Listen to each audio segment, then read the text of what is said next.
गाजियाबाद के इंदिरापुरम में कल सुबह एक चिंगारी उठी और 8 परिवारों की पूरी जिंदगी की कमाई राख हो गई। मतलब 8 फ्लैट पूरी तरह जल गए और इन फ्लैट पर करोड़ों का लोन अभी भी होगा। ईएमआई अगले महीने भी जाएगी, लेकिन फ्लैट वो अब सिर्फ जली हुई दीवारें हैं।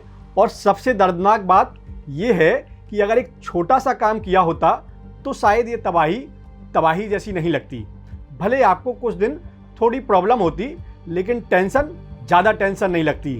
क्यों, कैसे, इन सारे सवालों के जवाब आज आपका भाई देगा। क्योंकि बात आपकी सेफ्टी और सिक्योरिटी की है, बात आपके परिवार की है और बात आपके अपने बच्चों और फैमिली की है। तो भैया, आज जो मैं आपको बताने जा रहा हूँ वो किसी गाजियाबाद की एक सोसाइटी की कहानी नहीं है। ये हर उस इंसान की कहानी है जिसने अपने घर का सपना देख रखा है। दिल्ली एनसीआर जैसी मेट्रो सिटी में घर लेना कोई छोटी बात नहीं होती है। किराए के कमरों में लोग आधी ज़िंदगी गुजार देते हैं, इसलिए कि एक दिन ऐसा आएगा कि उसका अपना घर होगा। एक 2 BHK फ्लैट 1 करोड़ तक मिलता है मेट्रो सिटीज़ में, इन सोसाइटी में। और इसमें भी इंटीरियर अलग, फर्नीचर अलग, AC, फ्रिज, टीवी अलग, बाइक गाड़ी अलग, ये सारे खर्चे अलग होते हैं। यानी पूरा घर बसाने में एक आदमी 1.5 से 2 करोड़ का कर्ज अपने सिर चढ़ा लेता है। और फिर शुरू होती है उसकी वो ज़िंदगी जहां हर महीने की 10 तारीख आते आते पेट में मरोड़ उठती है कि EMI कट गई या नहीं। क्योंकि यहाँ छुट्टी का मतलब आराम नहीं होता है, बल्कि हिसाब होता है कि इस महीने कितना बचेगा। और इस सब के बीच एक इंसान बस यही सोचता रहता है किसी तरह घर का लोन चुक जाए, हमारे बच्चे पढ़ लिख जाए और परिवार खुश रहे। बस इतना काफ़ी है हमारी खुशहाल लाइफ के लिए। भले उस इंसान को खुद के अपने सपनों को कुर्बान करना पड़ रहा हो तो भी वो अपने सपने कुर्बान कर देगा, लेकिन परिवार को खुश करके रखेगा। तो भैया, गाजियाबाद की गौर ग्रीन एवेन्यू सोसाइटी में कल एक फ्लैट में आग लगी। भले शॉर्ट सर्किट हो या कोई और वजह, लेकिन जो हुआ वो देखते ही देखते हो गया। सेकंड्स में आग फैली और जब तक लोग समझ पाते 8 फ्लैट पूरी तरह जलकर खाक हो चुके थे। खाक यानी मिट्टी, किसी काम के नहीं रह गए हैं अब वो फ्लैट रहने के लिए। क्यों नहीं रह गए हैं किसी काम के, वो भी हम आपको आगे बताएंगे। तो भैया, जिन घरों की दीवारों को सजाने में सालों लगे थे, जो सोफे मेहनत की कमाई से घर में आए थे, जो गैजेट्स बच्चों की खुशी के लिए खरीदे गए थे, सब राख हो गए हैं। जब आग लगी तो घरों में जिस हालत में लोग खड़े थे वैसे ही भाग निकले, क्योंकि जान बचे तो लाखों पाए, ये कहावत तो आपने सुनी ही होगी। और भैया, जान है तो जहान है। पैसा का क्या है, पैसा तो फिर कमा लेंगे, पहले जिंदगी बचाना जरूरी होता है। ऐसी सिचुएशन में फायर ब्रिगेड आई, फायर फाइटर आए, हाइड्रोलिक सीढ़ियाँ आई, तब जाकर आग पर कंट्रोल पाया और ऊपरी मंजिलों पर जो लोग फंसे थे उन्हें किसी तरह निकाला गया। जान सबकी बच गई, लेकिन जिंदगी, वो उन 8 परिवारों से पूछिए उनके दिल पर आज क्या गुजर रही होगी। कभी सोचा भी नहीं होगा उन परिवारों ने कि एक दिन ऐसा भी आएगा कि सब कुछ खत्म हो जाएगा। तो भैया, आग तो बुझ गई, लेकिन सबको कंगाल कर गई। किसी के पास पहनने को कपड़े नहीं हैं, खाने को बर्तन नहीं है, खाली हाथ खड़े हैं सड़क पर। इसी सोसाइटी में एक सीनियर पत्रकार अजीत अंजुम भी रहते हैं। उन्होंने भी कल खूब हिम्मत दिखाई और आखिरी समय तक डटे रहे। उन्होंने सोशल मीडिया पर लिखा कि 1 घंटे तक मैं जिस मेंटल ट्रॉमा में गुजरा हूं वो सिर्फ मैं जानता हूं। लगा कि अब मेरा भी सब कुछ खत्म होने वाला है, इसलिए आखिरी कोशिश कर लेता हूं। और वो 5 लोगों के साथ 13वीं मंजिल पर गए और ऊपर से पानी डाला।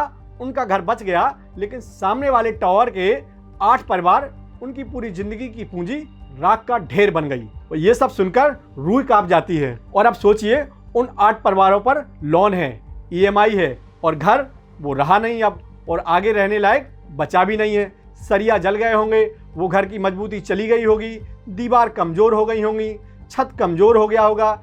एक तरह से उन फ्लैट्स में रहना अब रिस्की ही कहलाएगा। और अब यहाँ आती है वो बात जो आज मैं आपको समझाना चाहता हूँ।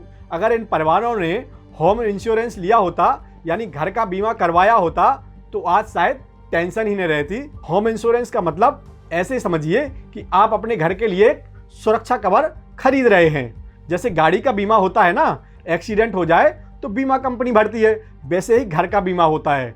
आग लगे, भूकंप आए, बाढ़ आए, चोरी हो, सारे नुकसान को बीमा कंपनी भरेगी। और सिर्फ घर ही नहीं, फर्नीचर, इलेक्ट्रॉनिक सामान, जेवर, घर में रखी हर वो चीज़ का बीमा होता है। लेकिन हम में से 90% लोग ये बीमा लेते ही नहीं हैं। क्यों? क्योंकि हमें पता ही नहीं होता है ये होता क्या है, कैसे होता है, क्यों करवाना होता है, या फिर हम सोचते हैं कि हमारे साथ क्या होगा, और जब होता है तब बहुत देर हो चुकी होती है। चलिए आज आपको थोड़ा और बता देते हैं कि ये इंश्योरेंस कैसे होता है, कितने तरह का होता है। तो भैया, होम इंश्योरेंस 3 तरह का होता है। पहला, सिर्फ घर की बिल्डिंग का बीमा होता है। मतलब अगर घर की दीवारें, छत, फर्श यानी स्ट्रक्चर का नुकसान हुआ तो कवर मिल जाएगा। दूसरा, घर के अंदर रखे सामान का बीमा होता है, जैसे टीवी, फ्रिज, जेवर, फर्नीचर, ये सब कवर में आता है।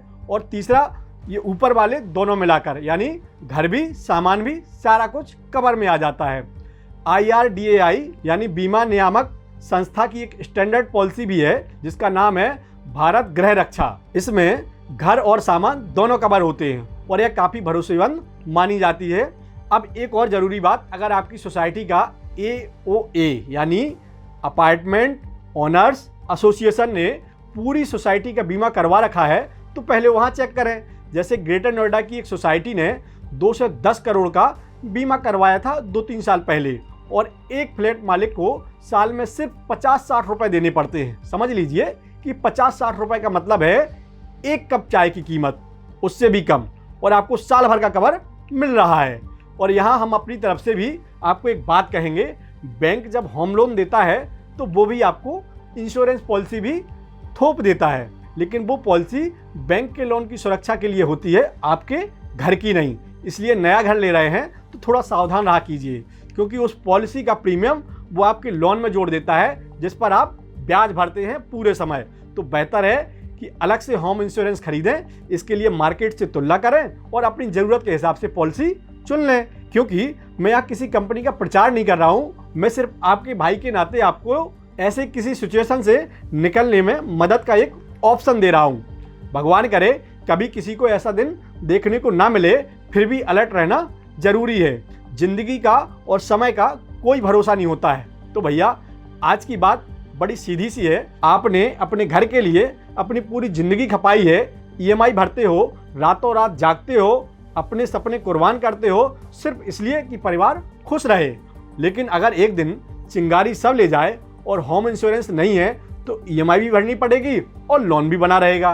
और हाँ, सरकार से मुआवजे की उम्मीद मत रखिए, क्योंकि सोसाइटी में आग लगने पर आमतौर पर मुआवजा नहीं मिलता। जो बचाव करना है वो आपको खुद करना है, और होम इंश्योरेंस सस्ता भी है और जरूरी भी। इसलिए आज ही अपनी सोसाइटी की एसोसिएशन से पूछिए कि कौन सा बीमा करवा रखा है। अगर बीमा नहीं है तो खुद करवा लीजिए, क्योंकि घर बनाने में जिंदगी लगती है और उसे बचाने में एक फ़ोन काफ़ी है।